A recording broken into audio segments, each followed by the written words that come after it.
bonsoir et bienvenue dans le 20h. D'abord, les offres de formation au complexe d'enseignement technique Saint-Joseph et Saint-Jacques, inaugurées à Dédomé dans la préfecture de Lamou il y a 3 jours. Des offres de formation au centre des échanges. Ce vendredi, à la présidence de la République, le chef de l'État, Fort Zinania Singbe, a conféré avec le révérend père Franck Kofi Essi, promoteur de ce complexe, entretien élargi à d'autres membres de la délégation. Ils ont reçu les encouragements du président de la République pour cette initiative qui aura des impacts positifs sur la jeunesse de la région des Plateaux, voire tout le pays. Au sortir de l'audience, le révérend père Franck Kofi Essi et l'évêque Pierre Giacomo se sont confiés à la presse au micro de Tchazina Baga. J'ai créé une association qui est devenue ONG. Donc nous sommes dans la santé, dans l'agriculture et dans l'éducation. Et nous avons construit un collège d'enseignement technique dans la préfecture d'Amou, plus précisément dans le village de Dédomé. C'est le collège Saint-Joseph et Saint-Jacques. Et nous avons pu inaugurer.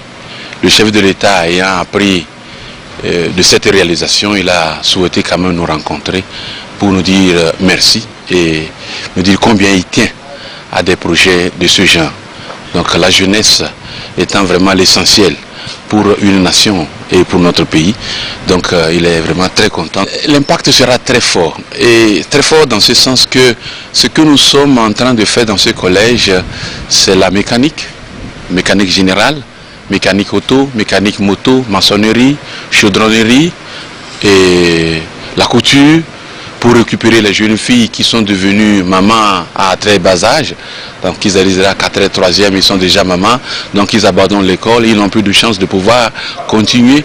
Alors que nous avons voulu quand même marquer cette école pour pouvoir donner cette chance à ces jeunes filles de pouvoir redonner encore une chance à leur vie et se prendre en charge, se prendre en main.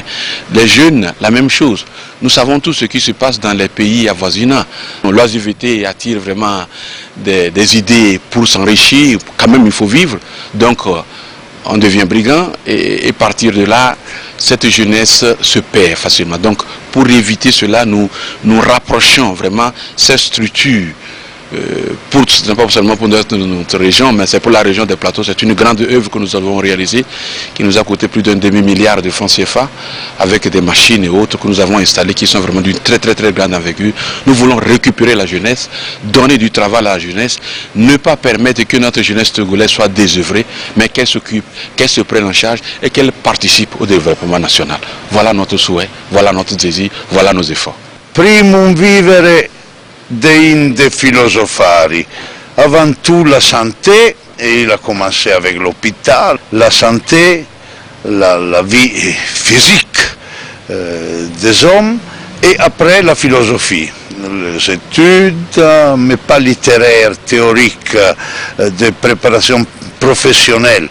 On va former les ouvriers du demain. C'est le pays qui doit offrir la possibilité d'avoir le travail et de faire évoluer la nation avec laquelle nous sommes étroitement liés, et nous espérons qu'on peut progresser pour... on doit cheminer ensemble. Vous écoutez des choses pas seulement beaux de l'Europe. On ferme les ponts, on bâtit les murs, nous voulons bâtir les ponts pour le chemin faire l'ensemble, dans les différences, mais dans l'amitié, le respect, la solidarité.